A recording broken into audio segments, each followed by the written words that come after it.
Good morning, everybody. Good morning.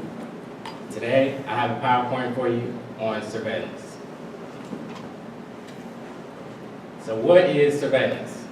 Surveillance is the monitoring of behavior activities or changing information for the purpose of influencing, managing, directing, or protecting people.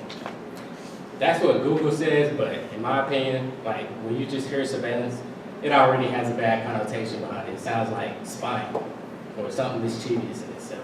That's just my opinion. So how does surveillance affect our society today? Well, we pretty much see it in every aspect of our life. We see it in the workplace, we see it when we're in the public eye, and we sometimes see it at home. So I have a brief video for you on just the backdrop of surveillance technology and how it's evolved.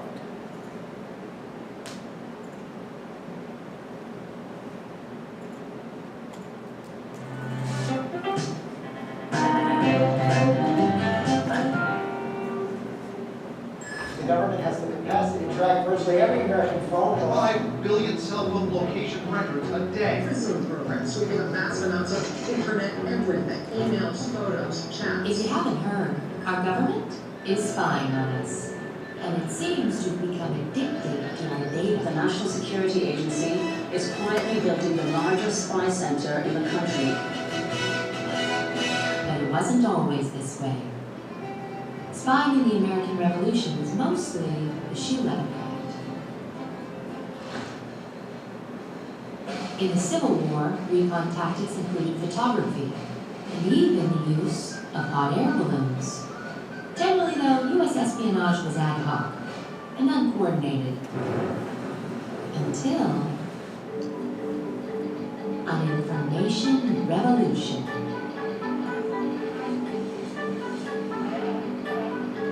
Suddenly, we could file and tabulate, organize and automate, record and retrieve huge amounts of information. All this was put to use in the Philippines, which we had just colonized. Rebellion rocked the islands. To crush it, our military had an idea. Build a full-scale surveillance state. Thousands of Filipinos were indexed with the help of new technology.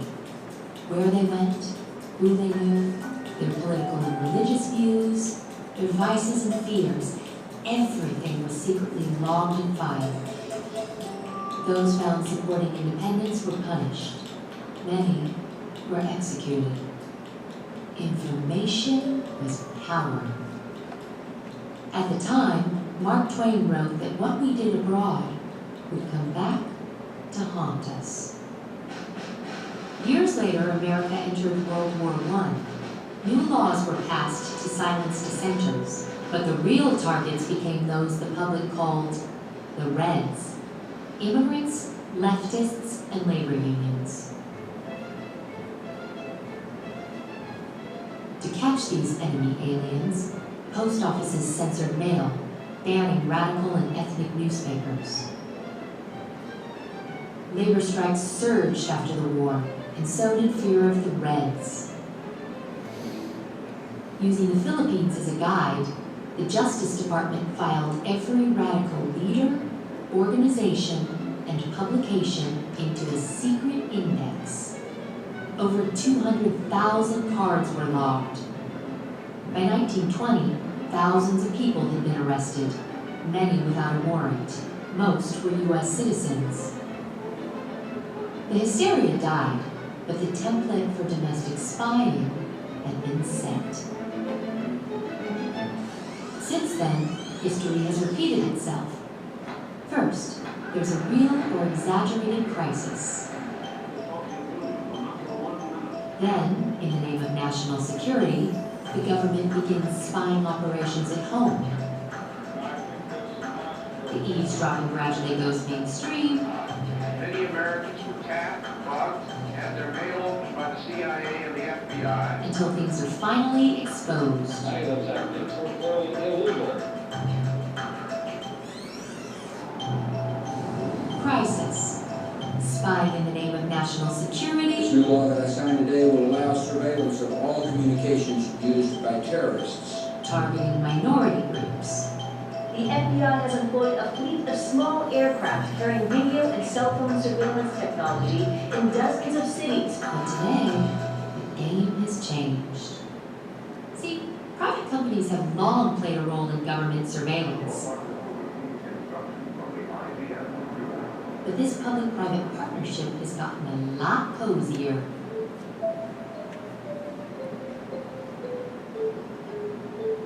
Amazon now stores data for the entire intelligence community. Google has boosted search capabilities for the NSA and CIA.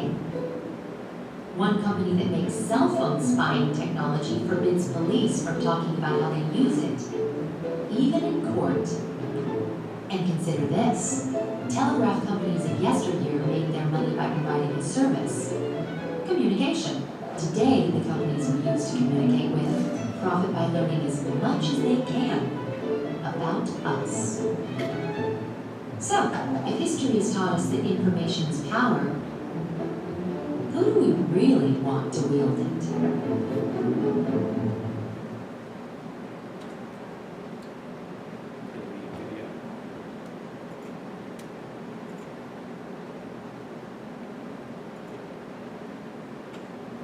Okay, so workplace surveillance. Now, this varies from company to company. Some have taken more measures and some are less. They're not as serious on the security aspect. Like when I worked at Home Depot, I know they use fiber optic cameras, they use infrared technology, they also use CCTV, but they also use network monitoring, and that's basically using firewalls or a router that they have so that they can identify who's doing what over their networks. They do direct monitoring, and that's basically you'll just keep a computer in an open location so that, you know what I'm saying, traffic still comes around so you don't think it was just doing it. Or they'll use video monitoring, and that's the CCTV and other stuff.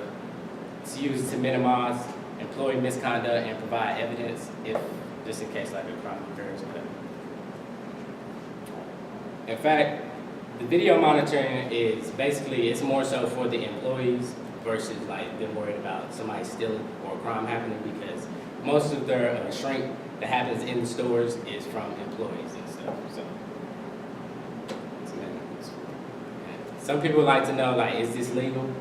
But employers who use video surveillance, they must have a legitimate reason. So any company that deals with the public, banks, stores, like retail stores, restaurants, they're allowed to have surveillance technology. But they gotta have like a reasonable expectation of privacy. That's supposed to prohibit from certain areas in the store, like a bathroom or a break area, but I've actually seen some companies have it in the bathroom, and I think that's illegal. Audio recording, that is illegal though. One party has to they have to have given permission for you to actually record any type of audio. There's actually like an app. So, oh yeah, also, so like say you were on the phone doing something like illegal and you was at work doing it on their work phone, they're allowed to listen to your call, but they can't record or anything. But I mean, they still don't listen to it. Like they don't have to hang up. They're technically supposed to hang up once they realize that it's a personal call, but that doesn't guarantee that they're going to listen. They're going to record you.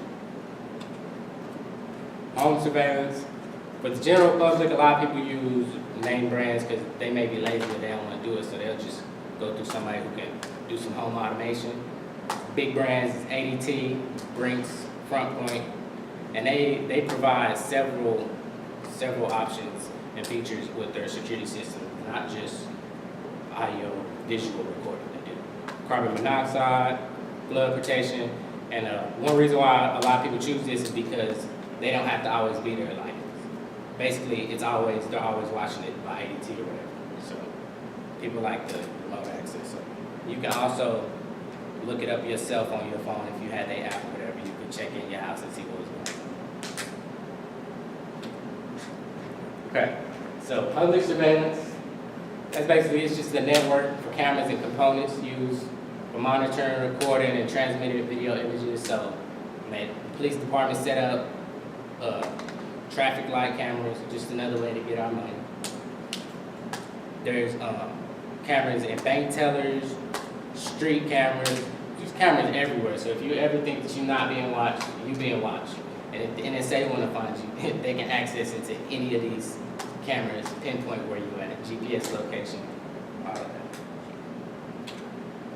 Okay, so the NSA, they talked a little bit about it on the video, but that's the National Security Agency, and it's responsible for global monitoring, processing information, basically anything that has to do with foreign terrorism and security.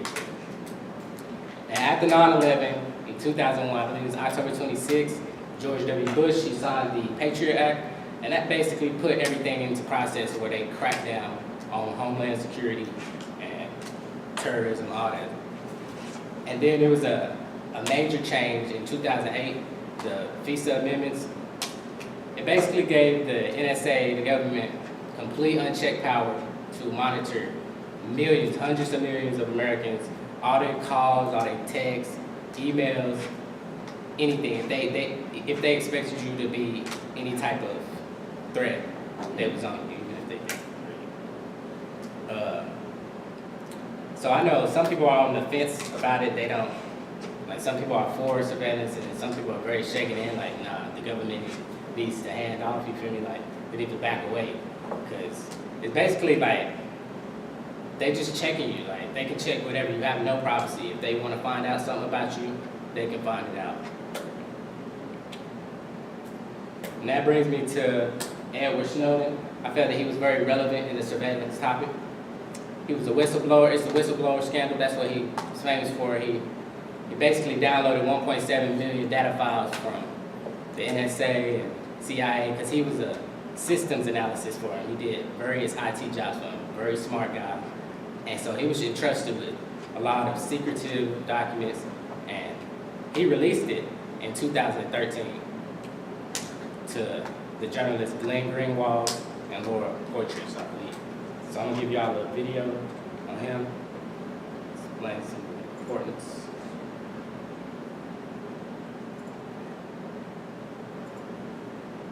Digital documents, and he is still...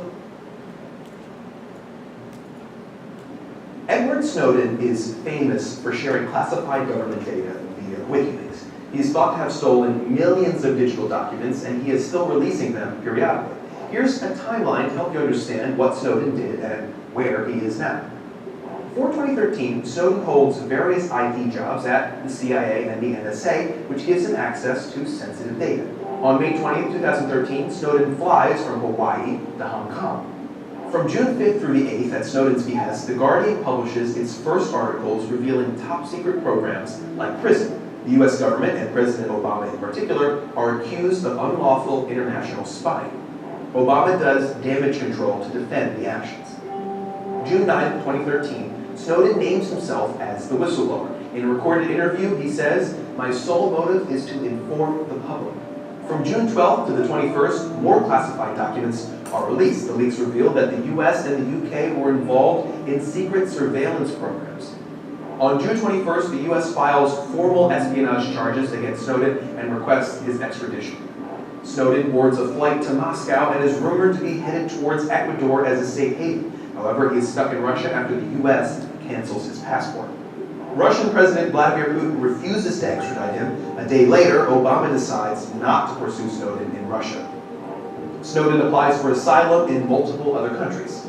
UN Secretary General Ban Ki-moon says Snowden misused his rights to access digital data. He joins a growing chorus of people questioning whether Snowden's actions really benefited the public good. Russia grants Snowden temporary asylum for a year, so Snowden stays there. Russia renews Snowden's asylum request for 3 years. Snowden's leaks are still being released every month or so. The latest document on February 20th, 2015 details how the US and the UK stole mobile data in 2010 from a Franco-Dutch phone company to spy on people internationally.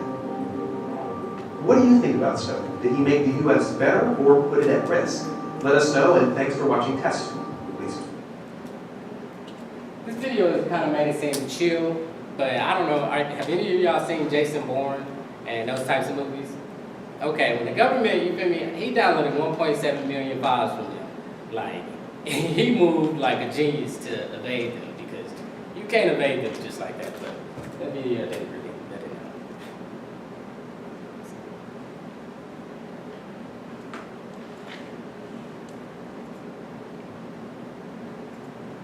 out. But that concludes my presentation. I have a quick survey for y'all just to see what your opinions are. Get your brain juices going. Does anybody have any questions?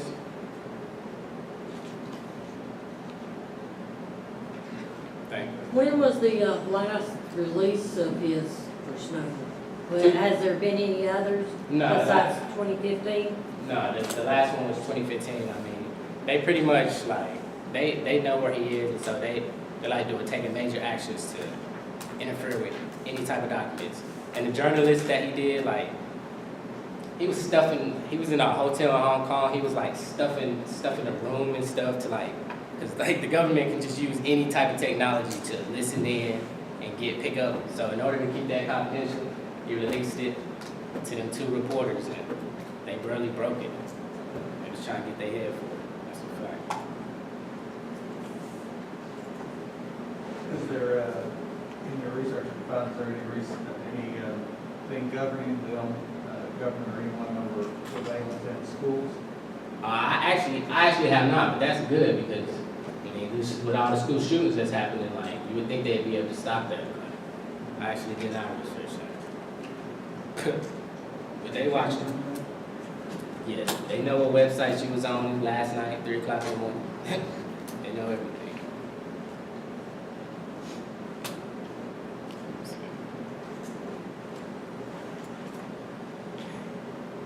Did everybody get my name? You did? You didn't even pass the paper.